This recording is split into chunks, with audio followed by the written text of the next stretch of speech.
There is a time when you start thinking about upgrading your gear, but should you upgrade your lens or camera? Wait a minute, is that you?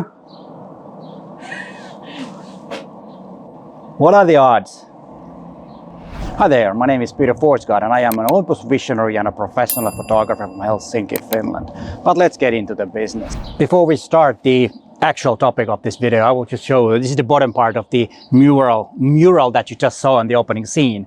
And this one is inspired by the Finnish epic, national epic Kalevala. And I will talk about these murals.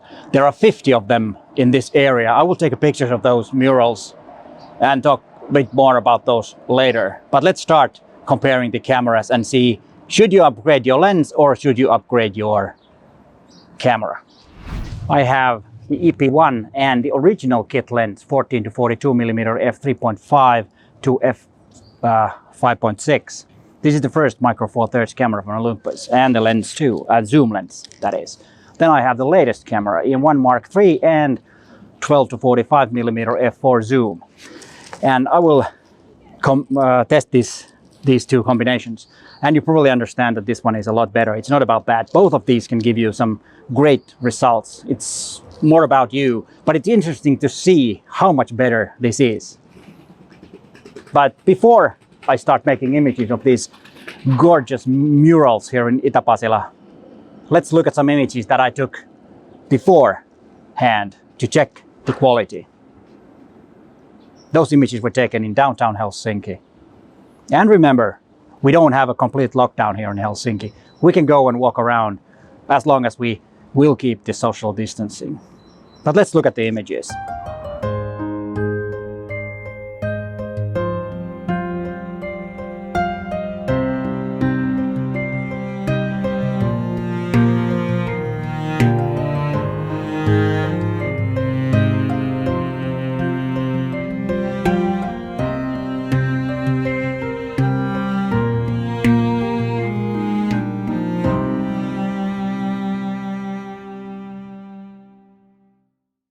You probably could not tell which photo was taken with which combo, or did you?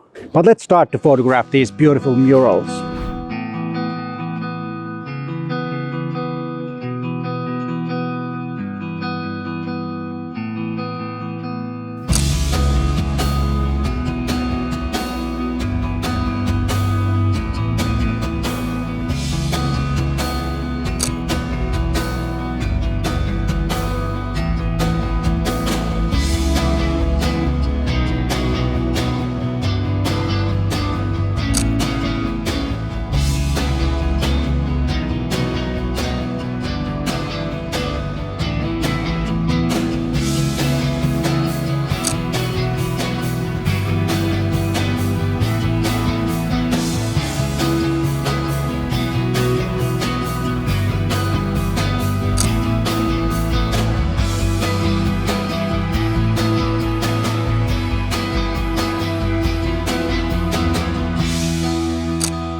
But what would make this more interesting is if I switch the lenses so that I have the newest camera and the oldest lens, and the oldest camera and the newest lens.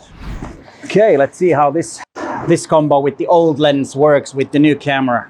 Let's turn them on. It's easier to take images when the camera is turned on. And you need to turn the lens on too. The idea is when I use the newer camera, it's so much easier to handle. And that's why this actually feels a lot better when I'll tell you in the conclusion a bit more about that, but that is an interesting thing. Let's see what that looks like with this. As you can see, that mural that I just took, you need to look a bit closer so that you can see how it's done. It's really interesting.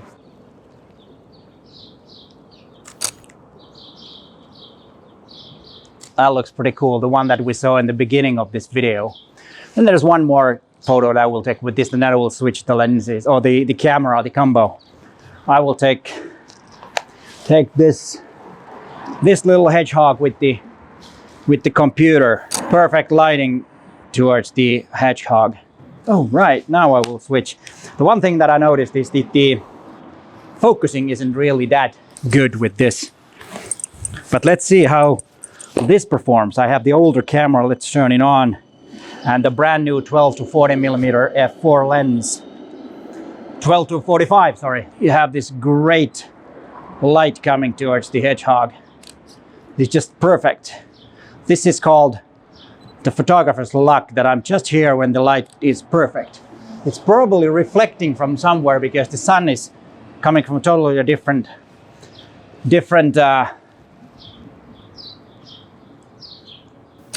that's gonna make a great image.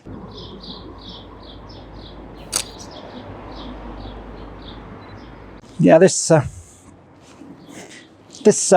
combination isn't too bad either, but more about that in the conclusion.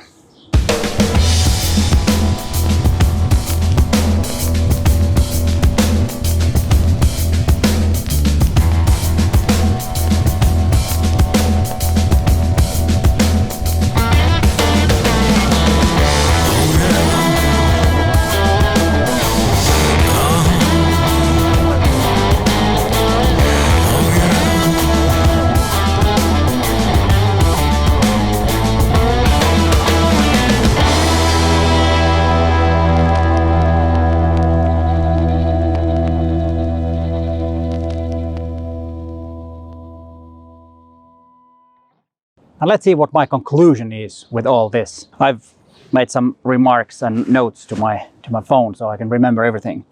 Well, but you probably understand that the older model of the camera and the new model camera is totally, of course, different. Of course, the new model is better. And when I was taking the images, I was talking about the usability of the cameras and, of course, about the AF, because cameras actually have gotten better in recent years. But the biggest thing is the autofocus. That is the biggest thing that has gotten better. And you can notice that also with lenses. When I was taking the images, you could see that the older lens was a bit harder with the AF. But of course, with the images that I took today, it doesn't really matter. So that's if you need some more AF or better AF, then of course it depends on what you're shooting. If you're doing a lot of action shots and stuff like that, then of course it is might be a better thing to consider to getting a camera with a better AF and a lens that can perform with that AF a little bit better. That's also one thing to consider. But other than that, if you have old lenses and like that, it's also something that you need to consider. Let's say that you have the 12 millimeter f2.0 lens, which is one of the first lenses, actually first prime lens in Micro Four Thirds world, and it's still top-notch lens. So if you have that, then I would go with the camera body. Let's see what else do I talked about the AF already, and yeah, of course, the features in cameras. The things that I photographed today, features, no meaning. But if you want to have live comp, you want to have a lot of noise around here. There are, some garbage truck behind me and the bird. Sorry, but it's a city. Don't worry about that. Where was I? Yeah, the technology has taken big steps. But as I said, the camera technology hasn't been improving that much, to be honest, even though there are a lot of good features. And if you need the features, yes, Pro Capture and such, yeah, then of course you need a new body. But then you need to have a purpose to have that feature. Let's see what else. And about lenses, when should you have a new lens or get a new lens? Well, I would say that if you have a zoom lens, I would go and see what the primes can offer you. A fast prime could be the option also, because on those low light situations, you can open up your aperture, or if you want the shallow depth of field, that goes or is easier to do with if you have a faster lens. But let's see. The bottom line is that always think what you need, and if you actually need something new, because if you're getting a new gear, you might be a happier photographer, and most likely happier photographer makes better images. But on the other hand, then if you're a really sad photographer, you could make really strong images too. Very special thanks to Jenny, who was the model in the mural we saw in the first opening scene of this video, and she accidentally walked by. And then of course, Christina, my wife, who helped me do the B-rolls. And I hope you enjoyed the video. And here are two videos that you might want to watch. There is a video about upgrading your camera or not. And then there is a video about lenses that you might be interested in. But hey, thanks for watching and bye for now.